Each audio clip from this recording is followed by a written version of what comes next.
ओम परमात्मने नमः। कृष्णाय वासुदेवाय हरे परमात्मने प्रणतक्लेशनाशाय गोविंदाय नमो नमः। प्रिय मित्रों, मैं उपेंद्र नारायण मिश्र यूट्यूब चैनल के माध्यम से आप सब लोगों का हार्दिक स्वागत करता हूं, अभिवंदन करता हूं। प्रिय मित्रों, मैं आप लोगों को श्राद्ध के विषय में ये बताने जा रहा हूँ। कुछ लोगों को श्राद्ध के विषय में भ्रमित हो जाते हैं, जैसे कि प्रायः सभी लोग ये मानते हैं कि गया श्राद्ध होने के बाद में फिर कुछ नहीं करना चाहिए, जबकि ऐसा शास्त्रों में कहीं भी नहीं बताया गया है। श्राद्ध तो हमेशा करना चाहिए और यहाँ तक बताया गया है कि यदि समय हो तो प्रतिदिन श्राद्ध करना चाहिए। श्राद्ध कई प्रकार के होते हैं, उसको मैं अगले प्रकरण में बताऊंगा। तो प्रिय मित्रों, जो लोग गया श्राद्ध जाने के बाद में फिर ये कहते हैं कि अब कुछ करने की आवश्यकता नहीं है, जबकि ऐसा नहीं है। गया श्राद्ध जाने के बाद भी पितृपक्ष में अपने पितरों की तिथि पर श्राद्ध करना चाहिए। इस विषय पे कुछ लोगों की ये भ्रम स्थिति बनी हुई है कि जब हम अपने पितरों को सारी क्रियाएं कर दी हैं तो उनको क्या हम फिर वापस बुलावें? ये उनकी भ्रांतियां हैं। बुलाने का मतलब नहीं है। वो जो हमारे पितर हैं वो देव स्वरूप हो जाते हैं। जैसे हम आप प्रतिदिन देवताओं की पूजा करते हैं, उसी प्रकार से इस पितृपक्ष में जो हमारे पितर हैं वो देव स्वरूप हो जाते हैं और उनकी उस पर्व तिथि पर श्राद्ध करना चाहिए। जैसे कि श्राद्ध के अंत में ब्राह्मण ये कहते हैं और यजमान से ये कहलवाते हैं कि मम पितृ स्वरूपी जनार्दन प्रीयताम नमम, यानी मेरे जो पितर हैं वो जनार्दन यानी विष्णु भगवान के रूप में हैं, वो मुझसे प्रसन्न हुए।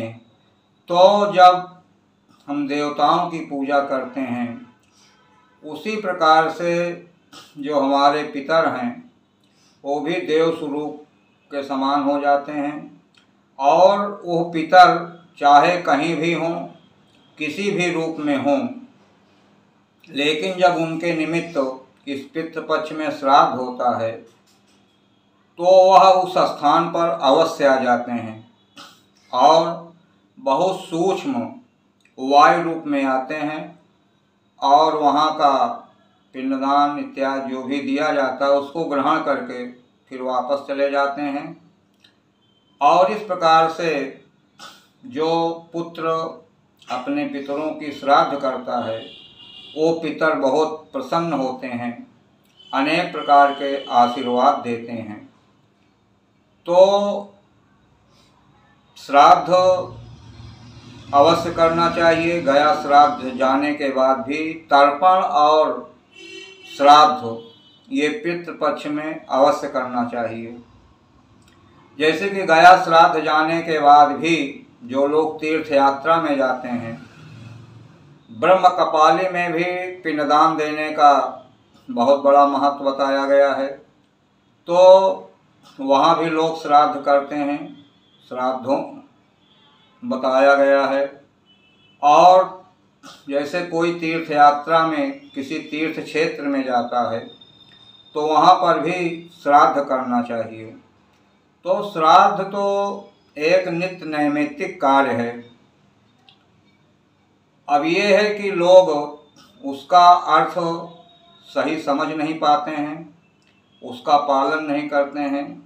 और सबसे बड़ी बात तो ये है, आज के इस वर्तमान युग में लोगों की श्रद्धा भी नहीं है। एक बार गया जाने के बाद में वो अपना पिंड छुड़ा लेते हैं, पिंडदान से पिंड छुड़ा लेते हैं। फिर उससे उनका कोई ये समझ लेते हैं कि अब हमको अपने पितरों के विषय में कुछ नहीं करना है, जबकि ये उनकी बहुत गलत धारणा है। जैसे पितृपक्ष में श्राद्ध भी कई प्रकार के होते हैं।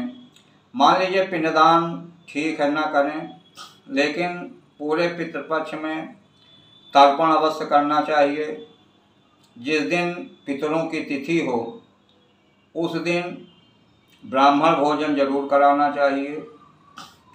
और मान लीजिए ब्राह्मण भोजन भी आप नहीं करा सकते हैं तो उस दिन सूखा अन्न ब्राह्मण को दान देना चाहिए, जिसको सीधा कहते हैं। उसमें आटा है, चावल है, दाल है, नमक है, मिर्च है, इस प्रकार से तो सीधा अवश्य देना चाहिए। और यहाँ तक शास्त्रों में बताया गया है कि जिसके पास कुछ नहीं है, धन नहीं है, धन के अभाव में नहीं कर सकता है, तो वह व्यक्ति उस दिन, जिस दिन उसके पिता की तिथि हो, उस दिन दोपहर के समय में सूर्य नारायण भगवान को साक्षी मानते हुए ऊपर दोनों हाथ करके सूर्य नारायण भगवान का ध्यान करते हुए ये बोलें कि हे सूर्य नारायण भगवान, आप मेरे पितरों को संतुष्टि प्रदान करें, मेरे पास कुछ नहीं है। इस प्रकार से यदि ऊपर हाथ उठा करके सूर्य नारायण भगवान के निमित्त ऐसा बोलता है तो उसके पितर भी बहुत संतुष्ट होते हैं। इससे उसकी श्राद्ध पूरी हो जाती है। श्रद्धा से ही श्राद्ध होता है। यदि श्रद्धा नहीं है तो श्राद्ध करना बेकार है। तो श्राद्ध जब भी करें श्रद्धा के साथ करें, विश्वास के साथ करें, और ये मान के चलें जो हमारे पितर हैं वो देव स्वरूप में हैं। तो जब देव स्वरूप में हो जाते हैं वो पितर, तो अपने परिवार का कल्याण अवश्य करते हैं।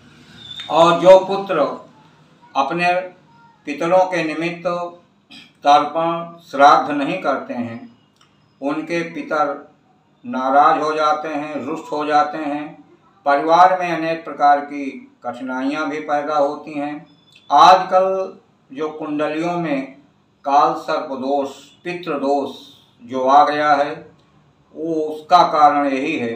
जब पितर नाराज हो जाते हैं तो उस घर में अनेक प्रकार की बाधाएं आती हैं, और जो भावी बच्चे जन्म लेते हैं उनके अंदर वो पितृदोष आ जाता है। इसलिए 3 प्रकार के ऋण बताए गए हैं: देवताओं का ऋण, ऋषियों का ऋण और पितरों का ऋण। तो पितरों का जो ऋण होता है वह पिंडदान तर्पण से मुक्ति मिलती है। तो प्रिय मित्रों, ये आप लोग अच्छी तरह से समझ लें कि गया श्राद्ध जाने के बाद भी हमको पिंडदान करना चाहिए, श्राद्ध करना चाहिए। जिस विधि से मैंने बताया है उस विधि से आप करें और श्रद्धा के साथ करें। यदि श्रद्धा के साथ, नियम के साथ आप पितृपक्ष में पालन करते हैं तो आपके पितर जरूर प्रसन्न होंगे, आशीर्वाद देंगे, आपके परिवार में सुख समृद्धि प्राप्त होगी, आपको किसी प्रकार का कोई कष्ट नहीं होगा, किसी प्रकार की कोई दैवी आपदा भी नहीं आएगी, और जो पितृदोष से भी आप छुटकारा मिल जाएगा। तो प्रिय मित्रों, इन बातों को ध्यान देते हुए आप इसका पालन करें, और जो आपके इष्ट मित्र परिवार हैं उनमें भी शेयर करें। और यदि मेरी बातें आपको अच्छी लग रही हों तो मेरे इस चैनल को सब्सक्राइब करें, और फिर अगली कड़ी में इसी श्राद्ध के विषय में बताएंगे आपको। तब तक के लिए धन्यवाद।